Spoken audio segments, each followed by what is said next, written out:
Graça e paz, querido amigo e irmão. Estamos aqui nesse lugar maravilhoso para mais um momento de oração. Há pouco tempo estivemos aqui. Evidentemente que o campo atrás de nós estávamos vivendo um momento de oração aqui que o tempo estava chuvoso, né? E hoje está um entardecer realmente fantástico, de um pôr do sol. Daqui a pouco, possivelmente, esse céu será desenhado por uma crepuscular maravilhoso e fantástico, cuja terra começa a brotar esse lado verdejante, deixando a paisagem realmente de uma esplendorosidade sem igual. E estamos aqui para buscar a presença do eterno Deus, no sentido também de orar, quer seja por todos aqueles que nos procuram via rede social, sem ser pela rede social, orando e clamando a Deus pela sua vida e pela sua família. Eu quero deixar uma palavra agora que será uma palavra confrontadora. Não sei se será uma palavra, se vai ser uma palavra para agradar aquelas pessoas que vêm nos acompanhando. Todavia, quero sugerir aqui um tema bem engraçado para o que eu vou falar. Um tema que é tal bezetacil na veia. Já ouviu falar? Remédio ruim aquele que sara? Pois é o que Deus tocou no meu coração no sentido de começar esse assunto com uma pergunta.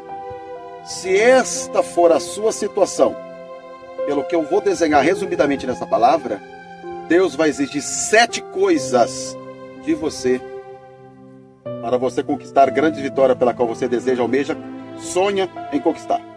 Deus não dá nada de uma beijada. Se essa for a sua situação, que eu vou colocar e pontuar aqui no assunto, são 7 coisas que Deus vai exigir de nós. Vamos lá? Para tanto, eu chamo sua apreciação aí para tomar o exemplar da Bíblia Sagrada, irmãos. O segundo livro de Reis, capítulo 5, laureando versículo 1.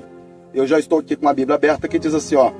E Naamã, capitão do exército do rei da Síria, era um grande homem diante do seu senhor, e de muito respeito, porque por ele o Senhor dera livramento aos sírios.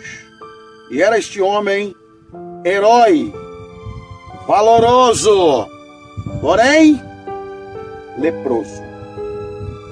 Esse aqui é o segundo livro de Reis, capítulo 5, versículo 1. Pois é, que leitura, né? Dá uma olhadinha no versículo 13. Olha só. Então, chegaram-se a ele os seus servos, e lhe falaram e disseram: meu pai, se o profeta te dissesse alguma grande coisa, porventura, não a faria? Quanto mais dizendo-te ele: lava-te e ficarás purificado.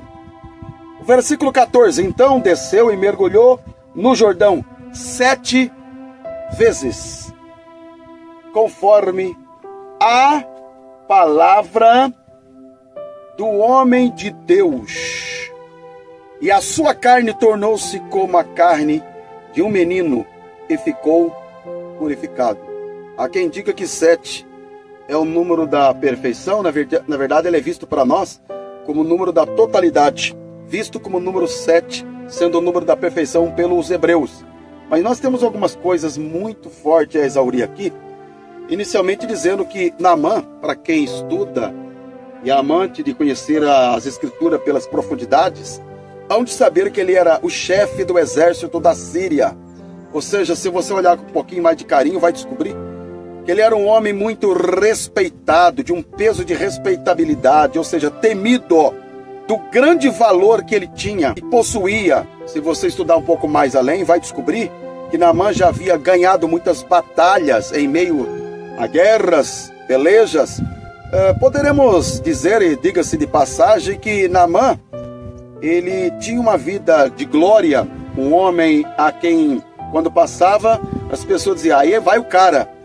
Só que tem um porém na leitura que ora fizemos. Esse porém é o porém que vai azedar o pé do frango e a marmita inteira. Porém, esse porém neutraliza as qualidades. Esse porém agora vai pôr em xeque algumas coisas. Porém, leproso. Então, se alguém tem um pouco de dúvida, perguntar: e o que isso tem a ver, pastor? É simples. É que se você olhar e consultar, averiguar relacionado à lepra, você vai descobrir que a lepra ela é uma doença caracterizada pela brancura, né, pelos inchaços e tumores que via a desfigurar a pele da pessoa. Quando você olha para a Bíblia Sagrada, inicialmente ali no Antigo Testamento, nós somos literalmente sabedores que os leprosos, eles eram o quê? Obrigados a morar longe das pessoas. E quando vinha aproximando, quer seja próximo de alguém, ele tinha que bater no peito, dizendo que era leproso. Ele era uma pessoa humilhada, ridicularizada por demais pessoas da época. E quando nós olhamos para Naamã agora, né? Por ser um grande general, por ser um grande homem diante da sociedade, o que Naamã fazia? É aqui que eu fico a pensar com algumas coisas no campo da revelação, porque Naamã, ele estava no campo de uma obrigatoriedade a ter que esconder a sua lepra. Então quem olhava para Naamã, uau, tá tudo certo, tá tudo bem, tá tudo bacana. Ali vai o cara. Mas dentro de um peso da consciência dessa caixinha cefálica de Naamã, ele sabia que não era nada disso que as pessoas diziam acerca dele. Por dentro dele, ele tinha que ter a plena consciência de dizer: eu sou o cara doente. Eu não estou bem, como as pessoas pensam que eu estou bem. Não seria esse um cenário que repete pelos dias atuais?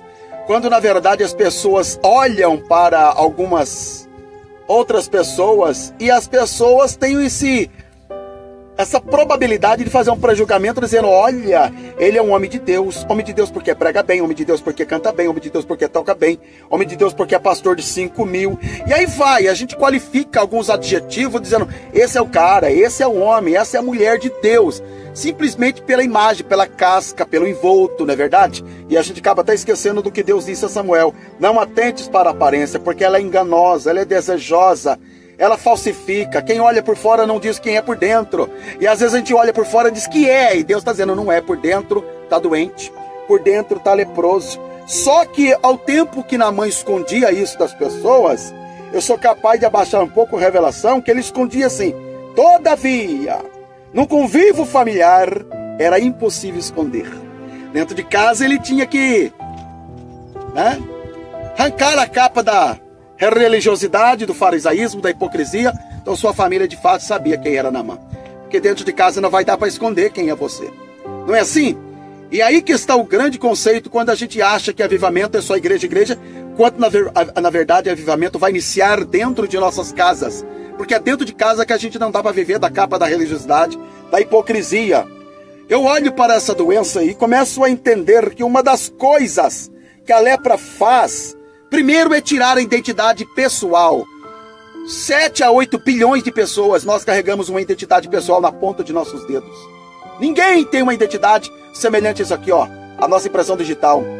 E a lepra, ela corrói isso aqui, ela tira a impressão digital. Talvez como dói dentro da alma da gente saber que a igreja, ela é posta, estabelecida na terra, com o título de ser sal e ser luz, para ser marcada pelo peso diferencial com o mundo que jaz no maligno, está podre, mal, perverso na mão de Satanás e seus demônios. Mas quando uma leprazinha chamada pecado alcança o calcanhar de algumas localidades, essa lepra tira a impressão digital da originalidade de uma igreja luz e sal, e ela passa a ser uma igreja não que influencia, mas influenciada, massa de manobra e manipulada pelo que o mundo oferece, põe dentro da igreja, que virou mais um clube, qualquer outra coisa, com uma igreja. Eu quero que você olhe para isso aqui, eu já vou encerrar já, não quero ser delongo, que Naamã era um homem de batalha, de guerra, de pelejas, e numa dessas batalhas, o que faz Naamã? Uma das batalhas de Naamã, ele traz uma menina, eu não estou falando uma mulher de grande peso de maturidade, uma menina cativa, para servir em sua casa. E aí passa-se o tempo, dia após dia, semana a semana, mês a mês. Essa menina no convívio vai vendo de fato quem é o cara agora, Naamã. E dia a dia, essa menina vai só olhando, vendo, observando, não é alegria, mas dentro de casa vai observando o sofrimento do seu senhor. E quem era a menina? Ora, como essa menina era israelita, e de fato uma jovem que de fato conhecia o Deus de Israel. Por exemplo, quando você olha para o segundo livro de Reis, 5:3, olha o que diz a Bíblia aqui, ó. E disse esta a sua senhora. O que ela vai dizer? Antes o meu senhor estivesse diante do profeta que está em Samaria, ele o restauraria da sua lepra. Ai, espera um pouquinho, que agora eu abaixo a revelação para apimentar aqui o negócio. Não é tão simples não, meu filho. Já que eu desenhei resumidamente quem é Naamã aqui agora, não é um pequeno, é um grande cara, um homem de grande peso e respeitabilidade, só que está leproso, está doente por dentro, não está? Então agora vai exigir de Naamã, para Naamã se purificar, vai exigir 7 coisas de Naamã. E aí que eu quero ver se você está disposto a ter uma vida espiritual melhor com Deus. 7 coisas. Anota aí no seu coração agora. Pega aí, anota aí. Número 1, fé. Por que fé? Ele vai ter que ter fé para entender que o que está saindo da boca de um anônimo, de uma menina que ninguém sabe o nome dela, é Deus falando pela boca da menina. Porque de fato Deus usa quem Ele quer. E aí? Você, Naamã, é grande, é poderoso, é o cara. Quem está falando é Deus na boca de um anônimo. Vai ter que ter fé para entender que Deus usa quem Ele quer. E aí, está disposto? Segunda coisa agora. A quebra do orgulho. Porque o grande não é quem está falando. Quem está falando é pequeno, é uma menina. Então o grande é o que está doente. Vai ter que descer do pedestral agora. Vai ter que descer agora dessa arrogância. E eu sou o cara. Não, você não é o cara, coisa nenhuma. Você está doente por dentro, Naamã. Vai ter que descer do pedestral do orgulho para buscar a cura. Terceiro, entusiasmo.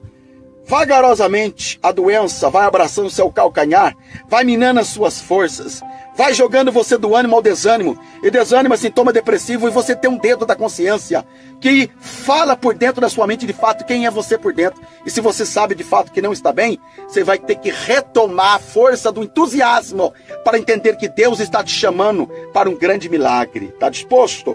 Quarta coisa, não adianta Deus falar pela boca da menina se você não tiver fé agora.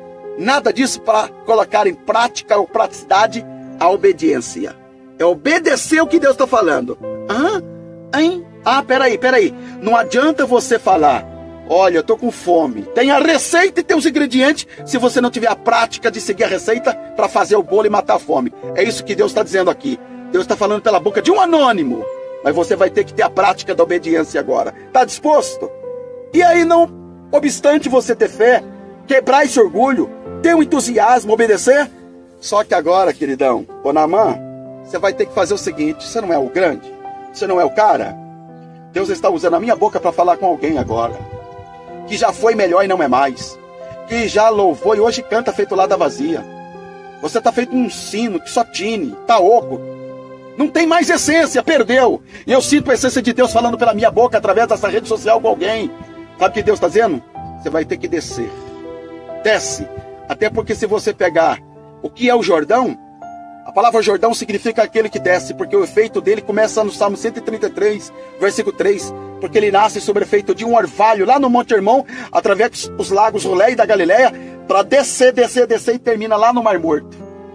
Deus está dizendo para alguém: desce, desce. E é isso que a Bíblia nos oferece. Desce o teu rosto no pó, talvez ainda haja esperança.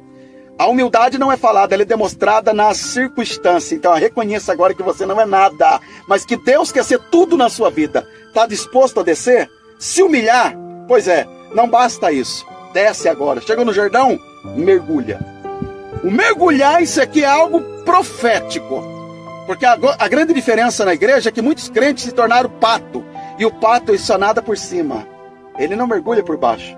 Deus está ensinando. Se você quer ter uma experiência pessoal com Deus, você está lá no 15º amor, Deus te chamando de volta ao primeiro amor. Por favor, deixa essa capa da religiosidade, do farisaísmo, da hipocrisia. Deixa essa casca da imagem de lado. Isso que o tempo leva embora. E ponha pela fé uma roupa de mergulho, pé de pato, e vá mergulhar no rio da graça, lá no profundo. Porque o oceano da graça, e diga-se de passagem que a beleza do oceano não é visto por cima, mas por baixo. É isso que Deus quer fazer, se revelar para você nos profundos do rio do avivamento, no rio da graça. Mergulhar, mas não basta mergulhar. São 7 mergulhos. E 7 aqui é o número de uma perseverança. Deus não quer apenas que você seja fiel no domingo, na segunda, na terça. 7 representando o número da totalidade. O número divino, o número de Deus, o número que mais aparece na Bíblia Sagrada. Então pare com essa questão de ser crente cristão cheio de espírito só no domingo na igreja, só em congresso, só na campanha ou só na vigília. Deus quer que você tenha persistência e consistência em todo o tempo. Não falte o óleo sobre a tua cabeça. E a Bíblia diz que depois do 7º mergulho, ele ficou purificado como a carne de uma criança e de um menino. Ah, glória a Deus. Se você tiver essa prática de fazer exatamente com a receita que eu estou deixando aqui, eu encerro. Numa síntese, digo para você que 3 coisas vão acontecer com a sua vida. Número 1, Deus literalmente fará você abrir a boca para dizer: valeu a pena o processo. Aleluias. Segunda coisa que Deus vai fazer acontecer.